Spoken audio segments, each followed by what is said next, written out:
Et en ce mardi, tout d'abord, la une de l'actualité, c'est donc cette grève des pharmaciens aujourd'hui contre le projet de loi sur les professions réglementées. L'une des principales mesures du texte décriée par le secteur, c'est donc la vente libre des médicaments pour les grandes surfaces et l'ouverture du capital des pharmacies aux investisseurs. En d'autres termes, il n'y aurait plus d'obligation de détenir un diplôme de pharmacien pour ouvrir une pharmacie.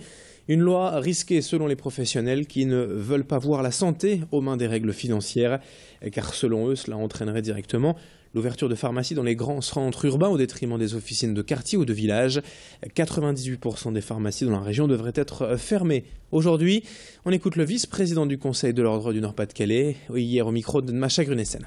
La profession subit des pressions financières importantes depuis des années pour faire des économies avec la sécurité sociale.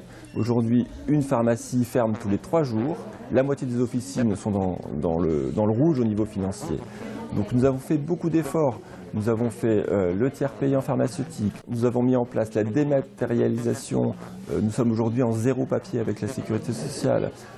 Nous avons fait le dossier pharmaceutique qui permet un contrôle élargi de chaque délivrance de médicaments aux patients. Nous avons également contribué largement au développement du générique en France, qui fait faire des millions d'économies chaque année au gouvernement. Donc on ne peut pas non plus sans arrêt taper sur le dos du pharmacien. Il y a un moment où ça suffit.